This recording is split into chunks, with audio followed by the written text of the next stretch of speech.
नमस्कार, आवाज अड्डा में आपका स्वागत है। आपके साथ मैं हूं विपिन भट्ट और अमेरिका में हो गई है ट्रंप की वापसी, इसीलिए हम कह रहे हैं ट्रम्प्स रिटर्न। अमेरिका में एक बार फिर से ट्रंप सरकार बनने के लिए तैयार है। रिपब्लिकन कैंडिडेट डोनाल्ड ट्रंप ने राष्ट्रपति चुनाव में ऐतिहासिक जीत दर्ज की है। उन्होंने डेमोक्रेट उम्मीदवार कमला हैरिस को चुनाव में हरा दिया। अमेरिका में स्विंग स्टेट्स ने भी ट्रंप को दिल खोल कर वोट दे दिए। अपनी जीत के बाद अब Trump make America great again का नारा फिर से दे रहे हैं। उन्होंने कहा कि वो अमेरिका की इकोनॉमी को बेहतर बनाएंगे। पिछले कार्यकाल में ट्रंप के साथ पीएम मोदी के रिश्ते अच्छे रहे हैं। ऐसे में ट्रंप की वापसी के बाद भारत और अमेरिका के संबंध मजबूत होने की उम्मीदें जताई जा रही हैं। अमेरिका में ट्रंप की वापसी से क्या है मायने, आज आवाज अड्डा में इसी पर करेंगे चर्चा। लेकिन उससे पहले ये रिपोर्ट।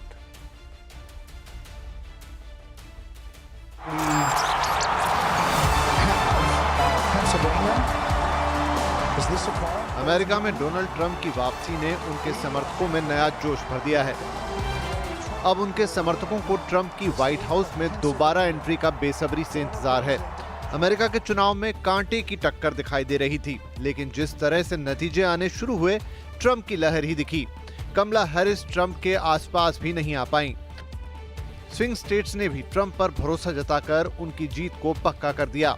जीत के बाद ट्रंप ने फ्लोरिडा में अपने समर्थकों को संबोधित किया। उन्होंने कहा कि अब अमेरिका के स्वर्णिम काल की शुरुआत होने वाली है और वो अमेरिका की इकोनॉमी को बेहतर बनाएंगे। Every single day I will be fighting for you, and with every breath in my body, I will not rest until we have delivered the strong, safe, and prosperous America that our children deserve and that you deserve. This will truly be the golden age of America. That's what we have to have. This is a magnificent victory for the American people that will allow us to make America great again. Oh, we're gonna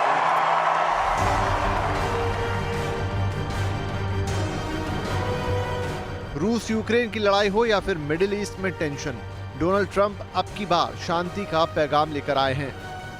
You know, we had no wars. 4 years we had no wars except we defeated ISIS. We defeated ISIS in record time, but we had no wars. They said, he will start a war. I'm not going to start a war. I'm going to stop wars. My true friend, Prime Minister Modi. America में Trump की वापसी ने भारत पर भी focus बढ़ा दिया है। प्रधानमंत्री नरेंद्र मोदी ने सोशल मीडिया पर पोस्ट के जरिए डोनाल्ड ट्रंप को जीत की बधाई दे दी है। उन्होंने भारत और अमेरिका के बीच पार्टनरशिप को और मजबूत बनाने की बात कही है। पिछले कार्यकाल में ट्रंप के साथ पीएम मोदी की केमिस्ट्री काफी अच्छी रही थी। शेयर बाजार ने भी ट्रंप को सलामी दे दी है। सवाल यह है कि डोनाल्ड ट्रंप की वापसी को भारत के लिए कैसे देखा जाए। क्या भारत को अमेरिका की तरफ से टैरिफ बैरियर्स और H-1B वीजा में कटौती जैसे ऐलानों के लिए तैयार रहना चाहिए, या फिर इस बार ट्रंप की नीति कुछ और होगी? क्या ट्रंप चीन को कंट्रोल में रखने के लिए भारत को ज्यादा तरजीह देंगे? ट्रंप के कार्यकाल में चाइना +1 की स्ट्रेटेजी का भारत को फायदा मिलेगा? और इन सब के बीच मेक अमेरिका ग्रेट अगेन का वादा कैसे पूरा होगा? इस एजेंडे में भारत फिट बैठता है या नहीं?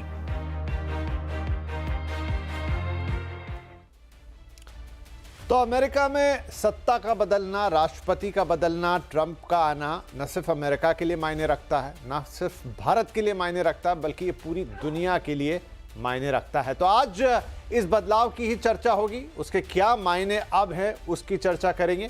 आज हमारे साथ चर्चा में शामिल हो रहे हैं अमेरिका में भारत के पूर्व डिप्लोमेट अरुण कुमार सिंह, न्यूयॉर्क में वकील आनंद आहूजा, वरिष्ठ पत्रकार शिवकांत शर्मा, मार्केट एक्सपर्ट सुनील सुब्रमण्यम और विदेश नीति की विशेषज्ञ स्वस्ति राव। आप सभी का बहुत बहुत स्वागत है। तो शिवकांत जी, आपसे मैं शुरुआत करता हूं। वो मंजर अभी तक लोगों के मन में है जब डोनाल्ड ट्रंप पिछला चुनाव हार गए थे, फिर वो जो संसद में उनके समर्थकों ने हल्ला हंगामा किया, जिसमें उनकी अच्छी खासी छीछा लेदर हुई। उनके खुद के पार्टी के लोगों ने उनका साथ छोड़ दिया, उनके 2 मंत्रियों ने तत्काल इस्तीफा दे दिया और बहुत कुछ घटा। और कई लोगों ने तो भविष्यवाणी की कि इसी के साथ डोनाल्ड ट्रंप का राजनीतिक करियर खत्म। लेकिन डोनाल्ड ट्रंप ने वापसी की है, ना केवल बल्कि एक जोरदार वापसी की है। क्या हुआ?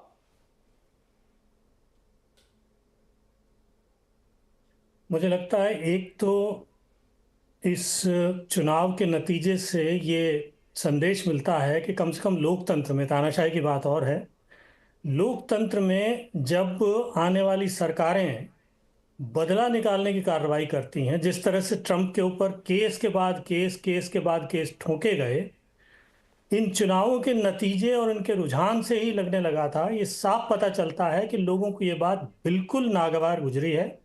उन्होंने इसको बिल्कुल पसंद नहीं किया। दूसरी बात यह है कि 4 साल में जो बाइडन का प्रशासन रहा उसमें, और इस चुनाव का सबसे बड़ा मुद्दा महंगाई था। महंगाई की जड़ क्या है? देखिए, जो 3-4 मुद्दे हैं इस चुनाव के, वो एक दूसरे से इस तरह से जुड़े या जोड़े गए। जैसे महंगाई बढ़ी, वो किस वजह से बढ़ी कि पुतिन साहब ने हमला कर दिया यूक्रेन के ऊपर, और उसके बाद एकदम से उछाल आया ईंधन के दामों में, और उसके बाद अनाज के दामों में उछाल आया, आम चीज़ों की दामों में उछाल आया। जो मतलब सप्लाई चेन थी वो टूटी, और इससे महंगाई बढ़ी। और इस बढ़ी हुई महंगाई की सबसे ज़्यादा चोट जो ब्लू कॉलर वर्कर, जिनको वहाँ कहते हैं, कारखाना श्रमिक मूलतः, जिनको 60 के दशक के, 70 के दशक के सपने दिखाए जाते हैं और ये बताया जाता है कि अमेरिका कितना महान था एक ज़माने में, उनकी स्थिर अच्छी नौकरियां थी, उनको अच्छी खासी तनख्वाह मिलती थी, वो सारे के सारे जो शहर हैं वो कारखाने एकदम से खंडहर बने पड़े हैं। तो वहाँ अब काम वापस लौटेगा। उनके ऊपर महंगाई की सबसे ज़्यादा मार पड़ रही थी। बाकी पूरे देश की अर्थव्यवस्था जो है वो आगे बढ़ रही है, अच्छी है, संपन्न लोगों को मुनाफा हो रहा है, उनकी तनख्वाहें बढ़ी, लेकिन जिन लोगों की बात हो रही है उन लोगों का उससे कोई फायदा नहीं हुआ। और उसी में तीसरा मुद्दा जोड़ दिया गया कि ये जो अवैध आप्रवासी हैं, जिन्हें घुसपैठिए आप कह सकते हैं, घुसपैठिए आ रहे हैं, उनसे अपराध बढ़ रहा है, वो आपकी नौकरियां खा रहे हैं, इसलिए घुसपैठियों पर किसी तरह का पाबंदी नहीं लगा पाई ये सरकार।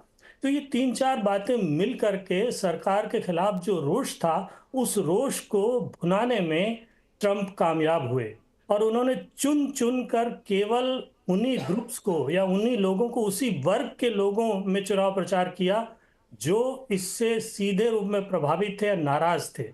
कल शाम को जब से रुझान आने लगे, और पहला रुझान जब हमने देखा कि लगभग 67% लोग सरकार के काम से या तो नाराज थे या सरकार के काम का समर्थन नहीं कर रहे थे, उससे साफ पता लग गया था कि ये चुनाव किस ओर जा रहा, और ये चुनाव उसी ओर गया।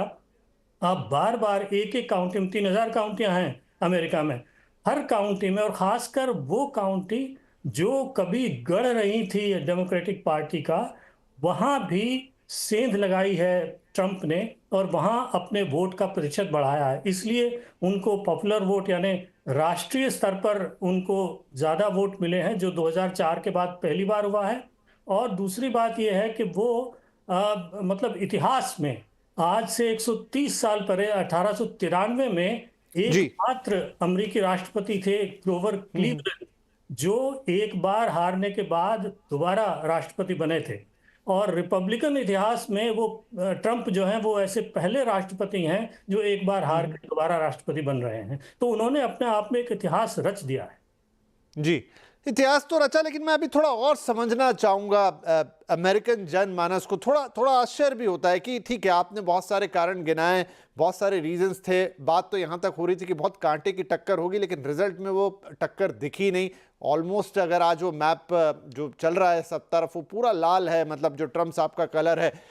कमला जी जितनी सीटें ले आई हैं वो भी ऐसा लग रहा है कि उतने नीले कलर में कैसे लाई होंगी। बहरहाल आनंद जी हमारे साथ हैं जो न्यूयॉर्क में ही हैं, वहीं रहते हैं। आनंद साहब, जो अमेरिका का वोटर है वो क्या सोचता है, वो क्या समझता है? मतलब मैं एक परिपक्वता की उम्मीद कर रहा था, जिस तरह का देश है अमेरिका, जिस तरह की उनकी लीगेसी है, और ट्रंप साहब ने जो जो कुछ किया वो एक अक्खड़ बच्चे जैसे कई बार दिखाई देते हैं कि भाई आप नहीं जीते तो आपने दंगा करवा दिया, आपके कभी बयानात वैसे नहीं रहे, आप हमेशा एकदम आर पार की स्थिति में रहे। तो जो अभी तक की अमेरिका की लीगेसी देखते हैं, वहां के राष्ट्रपति जिस तरह से होते आए, जिस तरह का वो देश है, जिस तरह के वो लोग हैं, ये ऐसा लगा कि वो परिपक्वता कहीं गायब थी। बिल्कुल रिजल्ट जो भी आया हो उस पर तो अभी हम चर्चा करेंगे, लेकिन क्या था वहां के वोटर के मन में, क्यों ट्रंप को इतना भारी समर्थन मिला? एक पक्ष अभी श्रीकांत जी ने बताया, कोई और अलग पक्ष आपकी नजर में है तो वो आप हमें बताइए। विपिन जी, देखिए, जो अमेरिका के वोटर्स हैं वो दुनिया के किसी भी दूसरे मुल्क के वोटर से अलग नहीं है। साइकिक जो है, एक जो थिंकिंग है, ह्यूमन नेचर है, वो सेम ही है, कोई अलग से नहीं है। हम लोग जो हैं मार्स से नहीं आए हैं। अगर आप मुद्दे देखिए, जो सबसे बड़ा मुद्दा जो था इस वक्त इलेक्शन में, वो था महंगाई का। और मेरे हिसाब से किसी भी मुल्क के अंदर अगर महंगाई हद से पार हो जाए तो वो एक मेन मुद्दा रहेगा किसी भी इलेक्शन का। आपने अभी इंडिया में इलेक्शन हुए, आपने देखा कि वहां पे भी जो है सबसे ज्यादा मुद्दा जो है वो महंगाई का था। और दूसरा जो मुद्दा था यहाँ पे वो था इमिग्रेशन का। और लेकिन इमिग्रेशन के साथ साथ इस बार एक मुद्दा और आ गया, वो था अबॉर्शन का। लेकिन अगर आप देखें वोटर्स का जो अगर ट्रेंड रहा, जिन्होंने वोट डाले, उसमें सबसे ज्यादा जो है वो 31% जो है वो लोग मतदान हुए महंगाई के बेसिस पे। और जो अबॉर्शन का इतना बड़ा शोर मचाया गया था, उसके ऊपर जो मतदान है उन्होंने 14% के का आंकड़ा है। तो इससे पता लगता है कि लोगों के ज़हन में महंगाई से ऊपर कोई मुद्दा नहीं था। और दूसरी बात, जैसे शिवकांत जी ने बताया कि डोनाल्ड ट्रंप के ऊपर केस के बाद केस और केस के बाद केस जो हुए, उसका एक नतीजा ये हुआ कि आपने देखा होगा कि न्यूयॉर्क के अंदर डोनाल्ड ट्रंप ने 2016 के अंदर 15% वोट लिए थे, 2020 में भी 15% वोट लिए थे। लेकिन क्योंकि इस बार उसके ज्यादा केसेस न्यूयॉर्क में थे, तो इस बार उसने के वोट की जो संख्या है वो 45% है। और ये एक बड़ा ही एक रिपब्लिकन प्रेसिडेंशियल कैंडिडेट का न्यूयॉर्क स्टेट के अंदर 45% वोट लेना एक बहुत बड़ा मायना रखता है। और जैसे कि मैंने कहा कि इसका सबसे बड़ा कारण ये था कि डेमोक्रेसी जो है वो खतरे में है, ये एक वोटर्स के ज़हन में आया। और उस चीज़ को दोनों पार्टीज़ ने ज़्यादा अहमियत दी। डोनाल्ड ट्रंप ने कहा कि देखो, मेरे के ऊपर जो झूठे केस बनाए जा रहे हैं, अमेरिका के अंदर डेमोक्रेसी खतरे में है। अपोनेंट्स जो हैं उनके ऊपर झूठे केस बना के उनको मैदान से हटाने की कोशिश की जा रही है। डेमोक्रेट्स ने कहा कि 6 जनवरी का जो हादसा हुआ वो उसके की वजह से डेमोक्रेसी खतरे में है। तो आप देखिए कि जो डेमोक्रेसी खतरे में है, इस मुद्दे के ऊपर जो वोट पड़े हैं वो 34%, यानी कि नंबर 1 जो मुद्दा बन गया वो डेमोक्रेसी खतरे में है, वो मुद्दा बन गया। तो डेमोक्रेसी खतरे में है 34%, महंगाई 31%, अबॉर्शन 14% और इमिग्रेशन जो है वो 11% के ऊपर लोगों ने वोट दिए। तो ये एक, अगर आप ज़हन देखिए अमेरिकन वोटर्स का, तो वो एक बड़ा रियलिस्टिक रहा कि जो आम हमारी ज़िंदगी के अंदर, रोज़मर्रा की ज़िंदगी के अंदर जो विषय मायने रखते हैं, हमने उसको सामने रख के वोट दिए हैं। और दूसरी चीज़ जो सबसे बड़ी सामने आई, वो ये आई जी। कि कैंडिडेट्स की अपनी पर्सनैलिटी भी।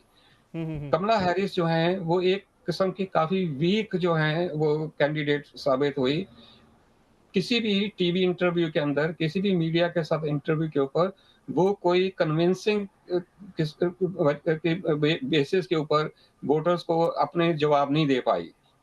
जब तो उनसे कहा गया जब उनसे कहा गया कि आप प्रेसिडेंट बनेंगी, तो आप प्रेसिडेंट बाइडेन की पॉलिसीज़ के अलावा आपकी क्या पॉलिसी होंगी? तो उनका जवाब था कि मेरी सेम पॉलिसीज़ होंगी। अब एक प्रेसिडेंट जिसकी पॉपुलैरिटी लोएस्ट पॉसिबल है, तो अरुण आप जी, किसी यहाँ को पे हाँ ठीक है, मैं नहीं समझ जाने गया देते आपकी हैं। बात, लेकिन एक बात मैं और इसको, क्योंकि एक दो हिस्से रहेंगे हमारी आज की बातचीत के। एक तो बाइडेन माफ कीजिए, ट्रम्प साहब क्यों जीते, और दूसरा कि अब उनकी जीत के मायने क्या होंगे। तो मैं क्विकली ये जीत वाली चीज को कंप्लीट कर देता हूं। अरुण सिंह जी, एक चीज है, जब हारे थे पिछला चुनाव, छुट्टी चले गए थे अपने किसी पर्सनल गोल्फ कोर्स पर, और तब वहां पर रिपब्लिकन पार्टी के नंबर 2 नेता जो थे उनको मनाने पहुंचे थे तुरंत। तो क्या रिपब्लिकन पार्टी के पास कोई और चेहरा नहीं था? क्या उनको डर था कि ट्रंप साहब अगर रिपब्लिकन पार्टी से निकल गए तो फिर पार्टी की मुश्किल हो जाएगी, ट्रंप तो अलग है? क्या उनको तब भी उतना ही बैकअप मौजूद था, या वो जो जनता का समर्थन है तब भी था? माना वो चुनाव वो हार गए, उसके रीजन हो सकते हैं, लेकिन इसमें कोई शक नहीं था कि उनकी जो पॉपुलैरिटी है वो कम नहीं हो रही है, भले ही उन्होंने कैसे भी काम किए हों। पिछली बार जब चुनाव हारे थे तो शुरू में अपेक्षा ये थी कि शायद रिपब्लिकन पार्टी के ऊपर उनका जो होल्ड है वो कम हो जाएगा, नए नेता उभर के आएंगे। और 6 जनवरी को हुआ, खासकर उसके बाद, जबकि उनके अपने ही पूर्व उपराष्ट्रपति माइक पेंस उनके विरुद्ध हो गए उसके बाद। लेकिन फिर लोगों ने देखा कि जो ट्रंप का बेस है, कोर सपोर्टर्स हैं, वो अभी भी उनके साथ हैं। और ये देखते हुए उस समय जो स्पीकर थे हाउस के, केविन मैकार्थी, उनसे मिलने अप्रैल के ही महीने में मार-आ-लागो गए जहां ट्रंप रहते थे। और उसके बाद ये भी देखा गया कि रिपब्लिकन पार्टी में जिन लोगों ने ट्रंप का विरोध किया था, वो आने वाले चुनाव में प्राइमरीज में अपने विपक्षी रिपब्लिकन कैंडिडेट के सामने हार गए। तो इन सब चीजों से लोगों ने ये मायने लगाया कि रिपब्लिकन पार्टी में जो वोटिंग बेस है वो अभी भी ट्रंप के साथ है। और ये एक सिलसिला वहां से शुरू हुआ कि वो फिर से उभर के रिपब्लिकन पार्टी के नेता बनकर आए, प्रेसिडेंशियल कैंडिडेट बन के आए, और अब प्रेसिडेंसी को फिर वो जीत रहे हैं। ठीक है, चलिए अब यहां से आगे बढ़ते हैं क्योंकि ये एनालिसिस लंबा चलता रहेगा। स्वस्ति राव, ट्रंप के फिर से अमेरिका के राष्ट्रपति पद पर बैठने का अब पूरी दुनिया के लिए क्या मायना है?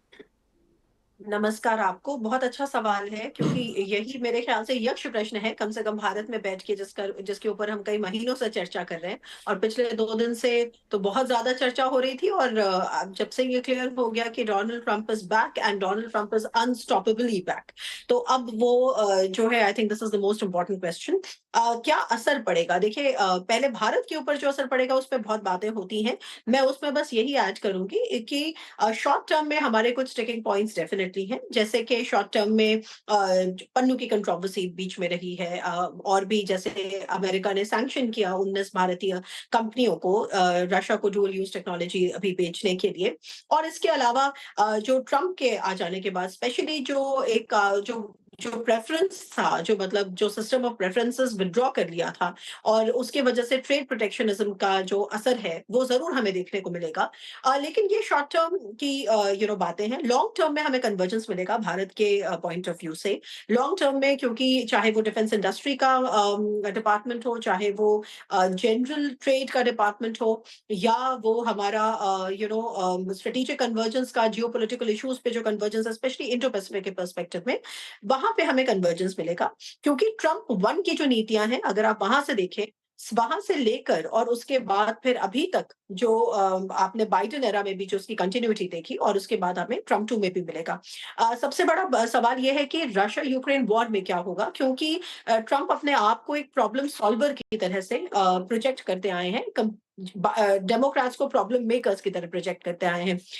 एक समझने वाली बात यह है कि देखिए, ट्रंप यहाँ पर आके वॉर को नहीं रोक देंगे, ये एक रेटोरिकल किस्म का स्टेटमेंट है। इंपॉर्टेंट बात यहाँ पे याद रखने वाली ये है कि अभी वो पहले रशिया के ऊपर सैंक्शंस को थोड़ा टाइटन करेंगे। और इनफैक्ट अगर आप अमेरिका में इसका देखें, मतलब अमेरिका में क्या हो रहा है इसके ऊपर जो डिस्कशंस हो रहे हैं, तो जो सैंक्शन रजीम है उसकी टाइटनिंग अभी होगी। और इस टाइटनिंग के होने के बाद की वजह से जो भारत के ऊपर जो प्रेशर्स हैं, जो जियोपॉलिटिकल, मतलब जो एक तरह से जो स्नो बॉलिंग इफेक्ट होगा, वो भी हमें देखने को मिलेगा। अब ऐसे में क्या होता है ये तो हमें समय बताएगा, लेकिन सूनर देन लेटर ट्रंप के एरा में हम ये एक्सपेक्ट कर सकते हैं कि इस युद्ध का कोई निर्णायक मोड़ आएगा। ये अपने आप में एक बहुत बड़ा प्रोग्रेस है कंपेयर्ड टू लास्ट टाइम, जो मतलब बाइडेन के एरा में हमें लग रहा था कि ये लगातार एक लो ग्रेड की जो फाइटिंग है वो चलती रहेगी। अगर वेस्ट एशिया की आप बात करें तो जाहिर है कि बेंजामिन नेतन्याहू बहुत खुश हैं, और बेंजामिन नेतन्याहू और ट्रंप उनको एक तरह से एक लॉन्ग रोप देंगे, स्पेशली ईरान के प्रॉक्सीज को वीकन करने के लिए। और प्रॉक्सी से यहाँ मेरा मतलब हमास, हुतीज और हिजबुल्लाह से है। और आपने पहले ही देखा था कि इजराइल भी काफी अनस्टॉपेबल है, और काफी ट्रंप को एक तरह से में वो काफी एम्पथाइज करते हैं 7 अक्टूबर के अटैक को लेकर। नहीं, वो कह तो ईरान रहे का हैं कि I am here to stop the war, तो हम Yeah. उम्मीद करते हैं कि शायद वैसी कुछ चीजें आएंगी। हम इस पे थोड़ा और गहराई से एक एक मुद्दे को टच करेंगे। सुनील सुब्रमण्यम जी हमारे साथ हैं, जो कि मार्केट के एक्सपर्ट है। सुब्रमण्यम साहब, आज ही उनका जीतना हुआ और आज ही जो बाजार में थोड़े दिन से बड़ी निराशा सी हो गई थी, वो एकदम पलट गई। ऑलमोस्ट सेंसेक्स निफ्टी दोनों चमक गए। अब इसको कैसे देखें कि ये रिवर्सल हो गया है, ये एक दिन की खुशी है? मार्केट्स पे क्या इंपैक्ट होने जा रहा है? तो पहली बात है कि मार्केट को अनसर्टेनिटी पसंद नहीं है, इसलिए run up to the election में, क्योंकि ओपिनियन पोल्स 50-50 चांस दे रहे थे, एक अनसर्टेनिटी था, इसलिए मार्केट में सेलिंग प्रेशर था एफआईआई के जरिए। आज वो अनसर्टेनिटी क्लियर हो गया, एक क्लैरिटी मिल गया। तो फर्स्ट थिंग मार्केट्स उससे पसंद है कि अभी ट्रम्प का क्लैरिटी है, क्योंकि ऑलरेडी वो प्रेसिडेंट हो चुके हैं और रह चुके हैं, और उनकी पॉलिसीज में कोई डाउट नहीं कि कैसे आगे बढ़ेंगे। मार्केट को ये बहुत पसंद है, पहली वाली चीज ये है। दूसरी चीज ये है कि इंडिया के स्पेसिफिक में सोचिए कि ट्रम्प जी और मोदी जी की गठबंधन, उनकी जो तालमेल है वो बहुत बढ़िया है। वो 2 बार इंडिया आ चुके हैं, मोदी जी भी ट्रम्प के टाइम में अमेरिका जा चुके थे, बड़ी भीड़ के सामने उन्होंने दोनों ने हाथ मिलाया, और एक वो तालमेल है कि तो जो भी इश्यूज है, अगर लीडर टू लीडर एक फोन कॉल पे सॉल्व हो सकता है, वो एक इंडिया के लिए पॉजिटिव चीज में मान रहा हूँ। तीसरी बात इसमें है कि बात होती है कि ट्रम्प ने इमिग्रेशन का मुद्दा उठाया, तो शायद इंडिया के आईटी सेक्टर में H1B वीजा के ऊपर कोई इम्पैक्ट होगा, ये डर था। मगर याद रखिए कि उनकी इमिग्रेशन की issue bottom of the pyramid, Mexico से लोग घुसपैठी आ रहे हैं और लोकल लेवल में लो लेवल जॉब्स जो छीन रहे हैं उसके ऊपर है। तो मेक्सिको के अंदर वो वॉल बिल्ड करना चाह रहे हैं। उनका ये कोई दिक्कत नहीं है कि हाई क्वालिटी लेबर, पहले इंडियन आईटी में था कि कॉल सेंटर या बेसिक सर्विसेज, आईटीएस सर्विसेज हम एक्सपोर्ट करते थे, अब ऐसे नहीं है। अब high and consulting, artificial intelligence, ऐसी एरिया में हमारी आईटी काम कर रही है, तो जरूर उसके ऊपर उतना ज्यादा मैं असर नहीं देख रहा हूँ। सेकेंड चीज, आप सोचिए कि टैरिफ की बात हो रही थी कि शायद वो टैरिफ लगाएं। अभी टैरिफ वो लगाएंगे तो ज्यादा चाइना के ऊपर लगाएंगे। पहले टर्म में भी वही हुआ था, एंटी चाइना रिटोरिक उनका बहुत स्ट्रांग है, तो उससे फायदा इंडिया को मिल सकता है। क्यों? क्योंकि सिंपल सी बात है इसमें कि अमेरिका की पर कैपिटा इनकम $75,000 है, चाइना का $12,000 है, इसलिए उनको फायदा मिल रहा था चाइना से खरीदने पे, और मगर इंडिया का $2,500 है। तो अगर उन्होंने चाइना के ऊपर टैरिफ लगाया या चाइना से इंपोर्ट्स करने, तो अगर वो इंडिया से आएगा तो उनको 1/6 कॉस्ट में मिलेगा। 12,000 से सामने $2,500 है। तो इसमें क्या है कि अमेरिकन कंपनियां अपने काम को आउटसोर्स चाइना में कर रही थी, वो इंडिया में आ सकती है। इसलिए इंडिया का जो पीएलआई स्कीम है उसमें फॉरेन, यानी ये इंडिया में इंपोर्ट टैरिफ के जरिए उनको नहीं आएगा, मगर अमेरिकन कंपनियां आके इधर अपना कारखाना सेटअप करेगी और एक्सपोर्ट करेगी। हमें क्या कहता हो, तो वो अमेरिकन कंपनी ही अमेरिका के अंदर एक्सपोर्ट इंपोर्ट कर रही है ना, तो शायद वो टैरिफ का इम्पैक्ट उतना नहीं हुआ। इनफैक्ट इंडिया के लिए बेनिफिट होगा, क्योंकि कॉस्ट सेविंग्स भी अमेरिकन कॉर्पोरेशंस को बेनिफिट करेगा। और अल्टीमेटली ट्रम्प कॉर्पोरेट के लिए बहुत पॉजिटिव है। टैक्स कट की आज भी उन्होंने बात की, तो कॉर्पोरेट्स को भी अगर उनकी प्रॉफिट्स बढ़ाना है तो चाइना से इंडिया में शिफ्ट करने में अमेरिकन एमएनसीज का बहुत बड़ा लाभ होगा। तो इसके लिए मैं समझता हूं कि इसको एक धक्का मिल सकता है। और एक पॉइंट मैं बताना चाह रहा हूं कि ये सर्टेनिटी के कारण जो रिस्क ऑन, वो बिटकॉइन में भी दिख रहा है और इक्विटीज में भी दिख रहा है। और फाइनल पॉइंट जो आज भी ट्रम्प जी ने जिक्र किया था, वो था इन्फ्लेशन। यानी उन्होंने कहा कि पेट्रोल पंप है, अमेरिका में इन्फ्लेशन सबसे बड़ा उधर होता है, क्योंकि उधर लंबे ड्राइव पे जाते हैं लोग, पेट्रोल का बहुत खर्चा होता है। तो तेल का उन्होंने कहा कि हम पूरी अमेरिका की जो रिसोर्सेस है तेल के ऊपर, उसका इस्तेमाल करेंगे, शेल गैस का इस्तेमाल करेंगे और पंपिंग करेंगे। तो ये इंडिया के लिए फायदेमंद हो सकता है, क्योंकि हम 85% अपना क्रूड ऑयल इंपोर्ट करते हैं। तो अगर अमेरिका ने अपना सप्लाई बढ़ा दिया तो वर्ल्ड की तेल की दाम गिरेगी, तो सबसे फायदेमंद होगा इंडियन इकोनॉमी के लिए। तो ये सब चीज को गिनते हुए ही शायद आज मार्केट ने एक छलांग लगाया है, और मेरी उम्मीद है कि आने वाले दिन में आपका जो एक्साइटमेंट भी है सुनील जी, वो बता रहा है कि मतलब एटलीस्ट इन ये जो कारोबार वाला, जो व्यापार वाला फ्रंट है, वहां पर उम्मीदें जग रही हैं ट्रंप के आने से। हालांकि जो पहला कार्यकाल रहा उसमें थोड़े टैरिफ वाले मुद्दे रहे, लेकिन अब वो 4 साल में भी दुनिया काफी बदली है, तो we hope for the best कि शायद वहां से चीजें बेहतर होती नजर आएंगी। शिवकांत जी, टैरिफ एक चीज़ हुई, व्यापार एक चीज़ हुई। दूसरी बात है ये जो पूरा एशिया का जो या एशिया पैसिफिक का जो पूरा समीकरण है, संतुलन है, चाइना हो गया, इंडिया हो गया, पाकिस्तान हो गया और आसपास की चीज़ें हो गई, यहाँ पर किस तरीके का रुख रहेगा? मतलब अगर हम माफ़ कीजिए, ट्रंप साहब को देखें तो जब बांग्लादेश के ऊपर वो पूरे हालात पर उनका ट्वीट आया था तो उन्होंने लंबा चौड़ा ट्वीट लिखा था और उसमें उन्होंने एक तरह से भारत का समर्थन भी किया था पहले भी। अब अगर हम आज की स्थिति में पाकिस्तान को देखें तो वहाँ पर साफ तौर पे अब वो उनके लिए फ्रंट रनर नहीं है। इंडिया उनके लिए आगे, क्योंकि चीन को बैलेंस करना हर तरीके से, चाहे सामरिक रीजन से हो चाहे आर्थिक रीजन से हो। ट्रंप का आना, मोदी जी के उनसे अच्छे संबंध होना, कितना ये इस एरिया के शक्ति संतुलन को इम्पैक्ट करेगा और भारत के लिए उसमें क्या है? भारत के लिए सबसे अच्छा तो ये है कि ट्रंप अमेरिका में मुझे लगता है बड़े नेताओं में मात्र अकेले ऐसे नेता हैं जो आतंकवाद को जिस दृष्टि से देखा जाना चाहिए उस दृष्टि से देखते हैं। वो आतंकवाद को अभिव्यक्ति की स्वतंत्रता के रूप में नहीं देखते। इसलिए जो है वो स्वस्ति जी जो कुछ देर पहले बात कर रही थी खालिस्तानी समस्या की, तो मुझे लगता है वो बहुत जल्दी हल हो जाएगी, क्योंकि पन्नू साहब जो हैं वो उनको अभिव्यक्ति वैचारिक स्वतंत्रता वाले दिखाई नहीं देंगे। वो आतंकवाद को आतंकवाद की तरह से लेते हैं और इसी वजह से पाकिस्तान जो है वो थोड़ा पाकिस्तान के ऊपर कड़ा रवैया रहेगा। बांग्लादेश में भी जिस तरह की सरकार आई है उस पर कड़ी नज़र रहेगी। हाँ, चीन की जहाँ तक लामबंदी करने की बात है तो भारत की सहायता की उनको ज़रूरत पड़ेगी। बदले में भारत को भी मुझे लगता है, जहाँ तक सामरिक सहयोग की बात है, भारत अमेरिका के साथ नौसैनिक जो सामरिक सहयोग है उसमें काफ़ी आगे बढ़ गया है। उसके बाद अब वायुसेना और थल सेना के सहयोग की बात है, कुछ अड्डे बनने वाले हैं, तो ये मामला आगे बढ़ेगा।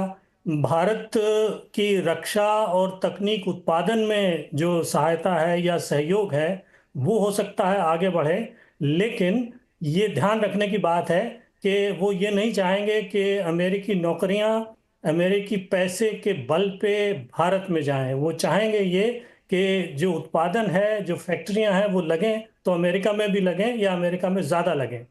तो जो मतलब कारखाना मजदूर या कारखाना श्रमिकों की बात है वहाँ वो अड़े रहेंगे।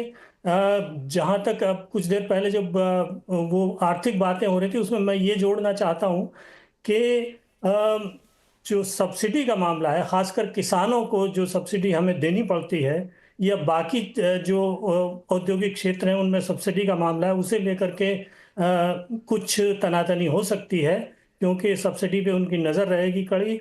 और उसी वजह से जो कुछ टैरिफ्स लगेंगे, जैसे पहले स्टील पे या एल्यूमिनियम पे टैरिफ लगा दिया था, तो वो भी हमारे व्यापार के लिए नुकसान का सबब हो सकता है। लेकिन लामबंदी पर लौटते हैं तो लामबंदी जो है वो चाहेंगे रूस की भी लामबंदी हम करें और में शामिल हों और चीन की लामबंदी में भी हम शामिल हों। तो ये मुझे लगता है एक भारत के लिए चुनौती हो सकती है कि रूस के खिलाफ लामबंदी में हम कैसे और क्यों शामिल होंगे। हाँ, चीन के खिलाफ तो हमारा हित है। तो कुल मिलाकर के सामरिक दृष्टि से या रणनीतिक दृष्टि से भारत के साथ मुझे लगता है ट्रंप प्रशासन के रिश्ते ठीक ही रहेंगे, मामला आगे बढ़ेगा। लेकिन मुझे अभी भी आर्थिक फ्रंट पर थोड़े शक हैं, क्योंकि उनका जो सबसे बड़ा जोर है वो अपने यहाँ जो उनके लो मजदूर, जो मतलब श्रमिक मजदूर हैं, उनकी नौकरियां बढ़ाने पर है, फैक्ट्रियां लगाने पर है और दूसरों पर टैरिफ लगाने। वो तो यहाँ तक बात करते हैं कि आयकर को कई चीज़ों पे मैं हटा करके टैरिफ से पैसा कमाऊंगा। तो अगर वो टैरिफ से पैसा कमाएंगे, जब चीन पे लगाएंगे तो वो भारत पे भी लगाएंगे, और भारत पे लगाएंगे। भारत को देखिए 120 अरब डॉलर का भारत अमेरिका व्यापार इस वक्त है और भारत का अकेला आईटी निर्यात 199 अरब डॉलर है। तो इसलिए हमें ज़रूरत है इस निर्यात को और इस व्यापार को आगे बढ़ाने की। तो ये व्यापार आगे बढ़ाने की राह में अगर अड़चनें आती हैं तो भारत को इससे नुकसान होगा। भारत को कोशिश ये करनी होगी कि किसी तरह से जो ट्रेड रिलेशनशिप है और जो ट्रेड पैक्ट है उसका मामला आगे बढ़े जो 10 तो मैं कहीं पढ़ भी रहा था सर कि जो ट्रम्प साहब है वो भारत को थोड़ा ऐसा देखते हैं कि भारत जो है वो उनकी उस कारोबारी जो अप्रोच है उसमें फिट नहीं बैठता, मतलब भारत थोड़ा उनकी नीतियों का उल्लंघन करता है। वो नहीं चाहते किसी चीज़ पे 20% से ऊपर का टैरिफ हो, लेकिन इंडिया ने लगा रखा। और आपका ये भी एक हद तक आशंका जो है सही है कि जो वो चीन पे लगाएंगे उससे 19-20 भारत को भी इतना टिकाएंगे ही टिकाएंगे, क्योंकि उन्होंने साफ कह रखा है कि भाई इस पर मैं समझौता नहीं करूंगा, वो तो मुझे चाहिए, क्योंकि वहां उन्होंने अपने लोगों से वादे कर रखे हैं। तो हो सकता है, अब सुब्रमण्यम साहब इस पर काफ़ी ऑप्टिमिस्टिक हैं, लेकिन ये थोड़ी देखने वाली बात होगी। मैं एक स्टैटिस्टिक्स पढ़ रहा था कि मान लीजिए अगर उन्होंने वो टैरिफ्स जो पिछले अपने कार्यकाल में लगाए थे वो ही लगाते हैं तो 2028 तक 0.1% हमारी जीडीपी उससे थोड़ी खिसक सकती है। खैर ये देखने वाली बातें होंगी। लेकिन इसका जो दूसरा हिस्सा था, अरुण जी फिर से आपके पास आता हूं कि ट्रंप साहब की एक और चीज़ है, वो सहयोगियों से भी उलझ जाते हैं कई बार। हमने क्वाड वाले मामले में भी देखा, इनफैक्ट दक्षिण कोरिया और जापान से भी वो उलझ लिए। अच्छा, वो अचानक से ये बोल देते हैं कि मैं कश्मीर में मध्यस्थता करूंगा जब इमरान खान वहां पहुंचे। डेफिनेटली उस बयान ने भारत को थोड़ी मुश्किल में डाल दिया था। सुना तो यहां तक भी कि उन्होंने ये भी कह दिया था कि ये बात तो मेरी मोदी जी से हुई है, संभालना पड़ा उसको जाकर। तो कुछ कुछ वो ऐसा कर देते हैं जहां आपके लिए भी एकदम थोड़ा आश्चर्यचकित कर देने वाला हो सकता है। तो आप उनको पूरी तरह से रिलाय नहीं कर सकते। अफगानिस्तान से उन्होंने सेना को खींचा, उनके देश के लिए बेहतर होगा, लेकिन उन्होंने यहां के संतुलन को बिगाड़ा। तो बहुत सारी ऐसी बातें जो भारत के हित में दिखनी चाहिए, लेकिन वो ट्रंप जी का जो अप्रोच है उसके कारण बिगड़ भी जाती है। तो बिल्कुल, तो हमने देखा ट्रंप फर्स्ट टर्म में उनके कई डिसीजंस थे जो अनप्रेडिक्टेबल थे, इरेटिक थे, सहयोगियों के बारे में नहीं सोचते थे। लेकिन 2016 में जब उनका कैंपेन हो रहा था, वो कहते थे कि उनके जो एलाइज हैं वो यूएस का फायदा उठा रहे हैं। तो उस समय भारत की तरफ से कहा जाता था कि हम एलाई नहीं हैं, हम पार्टनर हैं, हम आपसे मदद नहीं मांग रहे हैं, हम कह रहे हैं कि आप हमारे साथ इकोनॉमिक रिलेशन बनाए, टेक्नोलॉजिकल पार्टनरशिप बनाए, जिससे हमको भी फायदा हो और आपको भी फायदा हो, तो किसी को किसी तरह का एक्सप्लॉयटेशन नहीं। तो वो मैं कुछ हद तक भारत को उस रूप में देते थे। लेकिन फिर भी जब चीन पे उन्होंने एल्यूमिनियम और स्टील इंपोर्ट्स पे टैरिफ लगाया तो भारत पे भी लगाया और कहा कि ये नेशनल सिक्योरिटी ग्राउंड पे है। पर अगर आप कहते हैं कि भारत के साथ आपकी स्ट्रेटेजिक पार्टनरशिप है तो नेशनल सिक्योरिटी ग्राउंड पे कैसे आप टैरिफ लगा सकते हैं। उसके बाद जो GSP generalize scheme of preferences थे, जिसमें कई प्रोडक्ट्स इंडिया से ड्यूटी फ्री यूएस जाते थे, उसको उन्होंने हटा दिया था। तो कुछ इस तरह की चीजें थी जिससे हमें थोड़ा नुकसान हुआ था। और पाकिस्तान को भी लेकर, जैसा कि आपने कहा, 2017 में उन्होंने एक नए साउथ एशिया पॉलिसी का ऐलान किया था, जहां की उन्होंने कहा था कि पाकिस्तान के ऊपर दबाव डालेंगे, पाकिस्तान उनका फायदा उठा रहा है। 1 जनवरी 2018 को उन्होंने एक ट्वीट किया था आधी रात को कि पाकिस्तान को सारा असिस्टेंस बंद कर देना चाहिए, हमारा फायदा उठा रहे हैं। और 2019 में उन्होंने इमरान खान को व्हाइट हाउस में इनवाइट किया जब वो चाहते थे कि पाकिस्तान उनकी मदद करे तालिबान के साथ एग्रीमेंट करने के लिए। और वहां उन्होंने कहा, जैसा कि आपने जिक्र किया, कि मैं कश्मीर पे मीडिएट करने को तैयार हूँ। भारत के प्रधानमंत्री ने मुझसे कहा है कि मैं मीडिएट करूं, जो बिल्कुल गलत था। और हमारे विदेश मंत्री को उसके बाद संसद में कहना पड़ा कि जो उन्होंने कहा है उसमें कतई सच्चाई नहीं है। तो इस तरह की अनप्रेडिक्टेबल इरेटिक डिसीजन मेकिंग के लिए हमको तैयार रहना होगा। चीन के साथ भी एक तरफ उन्होंने काफी दबाव डाला, लेकिन 2019 में जब वो प्रेसिडेंट शी के साथ मिल रहे थे G20 समिट के दौरान, तो जैसा कि उनके नेशनल सिक्योरिटी एडवाइजर बोल्टन ने लिखा है अपनी किताब में, उन्होंने प्रेसिडेंट शी को कहा कि अगर आप हमारे यहाँ से, खासकर मिड वेस्ट स्टेट से, और फार्म प्रोड्यूस खरीद लें जिससे कि मुझे राजनीतिक तौर पे फायदा होगा, तो मैं चीन के ऊपर दबाव कम कर दूंगा। तो इस तरह के पर्सनल ट्रांजैक्शन करने को वो तैयार थे। 2020 के जनवरी में उन्होंने चीन के साथ एक लिमिटेड ट्रेड एग्रीमेंट की, क्योंकि वो चाहते थे कि अगर उनसे फिर उसको राजनीतिक फायदा हो, लेकिन चीन ने बिल्कुल उसको इम्प्लीमेंट नहीं किया। तो हमको देखना होगा कि चूंकि भारत और यूएस और अमेरिका के जो इंटरेस्ट है उसमें कन्वर्जेंस है, हम काफी हद तक काम कर सकेंगे। साथ साथ ट्रेड इश्यूज पे भी, अब जैसा कि बाइडेन सरकार ने एक नया इनिशिएटिव शुरू किया था क्रिटिकल और इमर्जिंग टेक्नोलॉजीज का, artificial intelligence, quantum, cyber, semiconductors, और ये इसलिए हुआ क्योंकि अमेरिकी कंपनियां देखती हैं कि उनका फायदा है भारत के साथ कोऑपरेट करने में।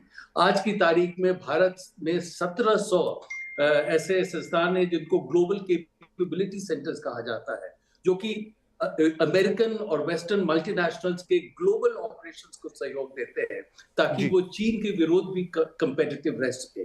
तो अगर इस तरह की चीजें आगे बढ़ानी है तो ट्रंप सरकार को भी ऐसी नीतियों को अपनाना होगा, क्योंकि सिर्फ भारत के हित में नहीं, उनके हित में, उनके कंपनीज के हित में है कि इस तरह की ट्रेड और टेक्नोलॉजी पार्टनरशिप को बढ़ाया जाए। जी, बिल्कुल। आप जिन जीसीसीज का जिक्र कर रहे हैं तो वो बाइडेन प्रशासन के दौरान एक रिकॉर्ड नंबर में हिंदुस्तान में उनकी एंट्री हुई है। क्या वो कंटिन्यूटी रहती है, ये देखने वाली बात होगी। एक और अहम मुद्दा होगा, इससे पहले कि मैं ब्रेक लूँ, स्वस्ति मैं आपके पास आता हूँ, वो बात है मानवाधिकार की। ट्रंप ऐसे नेता है, मतलब अगर मैं बाइडेन प्रशासन की तुलना करूं तो ट्रंप ने अभी तक कभी भारत में मानवाधिकारों को लेकर कोई उन्होंने बात नहीं की, जबकि जो बाइडेन प्रशासन था, चाहे वो कमला हैरिस हो, चाहे खुद बाइडेन साहब हो, वो वक्त वक्त पर लोकतंत्र हो या उस बहाने कुछ ना कुछ बातें वो भारत को नसीहत के तौर पे बोलते रहते थे। इनफैक्ट जब भारत ने पुलवामा अटैक किया था तो ट्रंप ने आगे होकर उसका समर्थन किया था कि आपको अपनी आत्मरक्षा में इस तरह का अटैक करने का हक है और करना चाहिए। क्या इस फ्रंट पर यह भारत के लिए राहत की बात होगी कि ट्रंप आए हैं और वो अपनी इन्हीं चीजों पे कायम रहेंगे? देखिए, मैं इसको एक राहत के रूप में नहीं देखती हूँ। मुझे ऐसा लगता है कि हाँ, ये भारत के लिए प्रेफरेबल है, फेवरेबल सिचुएशन है, क्योंकि हम राहत नहीं मांग रहे हैं अमेरिका से कि हमारा एक्सटर्नल वैलिडेशन यूएस से आता है कि हम, तो ये एक, तो मैं इसको इस रूप में जी नहीं देखती हूँ। हाँ, लेकिन इसमें बिल्कुल हमको, अगर आप भारत सरकार के नजर से देखें तो जब रिपब्लिकन्स के साथ हमको एक स्ट्रेटेजिक कम्युनिकेशन डेवलप करने में रिलेटिवली आसानी होती है, और ये जो हमें आसानी होती है उसके पीछे एक बहुत बड़ा कारण ये है कि इंटरनेशनल लेक्चरिंग को लेकर उनका वो वर्ल्ड व्यू नहीं है जो डेमोक्रेट्स का है। हालांकि अगर आप स्टेट लेवल पे देखें, पॉलिसी ओरिएंटेशन के लेवल पे देखें और पॉलिसी में जो डिसीजन मेकिंग होती है उसके लेवल पे देखें, तो आपको बाइडेन एडमिनिस्ट्रेशन में भी समझ में आएगा कि ये बहुत सारा जो ये बयानबाजी है, ये असल में उनकी अपनी लॉबीज को अपीज करने के लिए होता है, क्योंकि डेमोक्रेट्स और रिपब्लिकन्स में आफ्टर ऑल एक वर्ल्ड व्यू और आइडेंटिटी का भी डिफरेंस है। तो ये सबको समझ में आता है, लेकिन ये एक इरिटेंट है, आई एग्री, क्योंकि ये कोई भी देश नहीं चाहता कि उसके जो स्ट्रेटेजिक पार्टनरशिप्स हैं उनमें म्यूचुअल रिस्पेक्ट का एलिमेंट ना हो। और भारत के नजर से जब भी ये बात हुई है तो उसको हमेशा ये कहा गया है कि you have to accommodate that, और जरूरी बिल्कुल भी नहीं है कि आप हमारे इंपॉर्टेंट स्ट्रेटेजिक पार्टनर है तो उसके बाद हमको देर सबेर हर बात पे लेक्चर देते रहे। तो ये मैं मानती हूँ कि ये हमको एक रिलेटिवली फेवरेबल सिचुएशन हमको ट्रंप के आने से मिलती है, क्योंकि इस तरह के चीजों पे ट्रंप का जो एटीट्यूड है वो बिल्कुल फर्क है। उनका तो देखिए वर्ल्ड व्यू ही फर्क है। ट्रंप के आने के बाद से जो हमारा फोकस शिफ्ट होगा वो होगा कि एक ट्रांजैक्शनलिज्म, और मैं तो उसको यहां तक कहती हूँ कि एक बहुत ही वल्गर तरह का ट्रांजैक्शनलिज्म, क्योंकि ट्रंप अगर किसी भी कंट्री के साथ कोई 4 स्टेप्स लेते हैं तो उसमें हमेशा जो पीछे से अंडरकरंट होता है वो ये होता है, तो इसमें मेरे लिए क्या है। तो एक तरफ ये बहुत ही कॉस्ट बेनिफिट और एक रैशनल किस्म की एनालिसिस होती है उनकी, लेकिन इराटिक है, वो बहुत सारे ऐसे स्टेटमेंट्स देते हैं जो जिनका कोई सर पैर नहीं होता, और इन चीजों के प्रति हमें भी अपना एक स्ट्रेटेजिक कम्युनिकेशन जो है उसको पुख्ता करके रखने की जरूरत है कि what he says versus what he means versus what he does. तो इसका जो ये है, this is a work in progress. उनके अंदर तमाम अच्छाइयां हैं, he is a strong leader, लेकिन एट द सेम टाइम एक अनप्रेडिक्टेबिलिटी है, वो इराटिक है, और अभी इसके बारे में बहुत चर्चा भी हुई। बस एक बात मैं और कहूंगी जो इंपॉर्टेंट है, जिसपे शायद ध्यान नहीं जाता, वो ये चाइना +1 डाइवर्सिफिकेशन है। आई थिंक चाइना +1 डाइवर्सिफिकेशन को थोड़ा अच्छी तरह समझने की जरूरत है। यहाँ पर होता ये है यहाँ पर विपिन जी के चाइना से तो डीरिस्क कर रहे हैं वेस्टर्न पावर्स, अमेरिका कर रहा है, यूरोप कर रहा है, लेकिन और भारत से ज्यादा इंपोर्ट कर रहे हैं। और ये भी एक कारण है कि हमारा जो ट्रेड रिलेशनशिप है वेस्ट के साथ, स्पेशली अमेरिका के साथ, उसमें हमको एक ट्रेड सरप्लस है, जैसा कि ऑफकोर्स चाइना के साथ हमारा नहीं है। लेकिन इसमें जो एक बात है रह जाती है कि अगर आप डीरिस्किंग की नजर से इसको देख रहे हैं, या डीकपलिंग तो खैर बात ही नहीं हो सकती, डीरिस्किंग की नजर से देख रहे हैं, तो जितना हम वेस्ट को या अमेरिका को एक्सपोर्ट करते हैं उतना ही ज्यादा रॉ मटेरियल हमको चाइना से इंपोर्ट करना पड़ता है, क्योंकि जहां रॉ मटेरियल्स की बात आती है वहां हमारी क्रिटिकल डिपेंडेंसीज अभी भी बनी हुई हैं। तो फाइनली यहाँ पर 2 बातें हैं मेरे हिसाब से की टेकअवेज। पहला ये कि चाइना प्लस वन डाइवर्सिफिकेशन तब काम करेगा जब हम इन डिपेंडेंसीज के नेचर को इसके साथ डिस्कस करने की आदत डालेंगे। महज आंकड़ों से बात नहीं सामने आती कि वो डिपेंडेंसीज बनी हुई है, उनका रूप बदल गया है ना, they are only rerouted, they are not change. First, second thing is China plus one diversification Bharat में बहुत सक्सेसफुल नहीं रहा है। जो the most successful story has come from Apple. अगर आप ध्यान दें, बात हो रही थी कि एलन मस्क जो है वो आएंगे और टेस्ला एक फैक्ट्री लगाएगा, एलन मस्क नहीं आए, वो चाइना चले गए। तो ट्रम्प के बहुत बड़े सपोर्टर एलन मस्क जो है वो एक चाइना प्रेमी है, इसको भी याद रखे कहीं ना कहीं। और तीसरा जो इससे कनेक्टेड बात है वो ये कि अगर सच में चाइना प्लस वन डाइवर्सिफिकेशन का हमें फायदा उठाना है तो हमको अपना इन्वेस्टमेंट इकोसिस्टम जो है वो स्मूथ करना पड़ेगा, जिसके वजह से जो हमारा जो एफटीआई है उसके फ्लोज में हमको एक ठीक है, सस्टेन काफी सारे पॉइंट है, काफी वैलिड है जो आप बोल रही हैं, लेकिन आई थिंक वो पूरा का पूरा मुद्दा अपने आप में एक अलग डिबेट मांगता है कि उसकी बारीकी में जाके हम जो उस चीज़ों को देखें कि जिस चाइना प्लस वन को हम एकदम से सर आँख पे बिठा लेते हैं, लेकिन उस रास्ते में हमारे लिए फ़ायदे असल में कितने। वैसे जो डिपेंडेंसी की आपने बात की चाइना के ऊपर, तो शायद अमेरिका भी उससे परे नहीं है, लेकिन फिर अगेन वो लंबी डिबेट है कि हमने चीन को वहाँ तक जाने क्यों दिया जहाँ पूरी वर्ल्ड का सप्लायर है।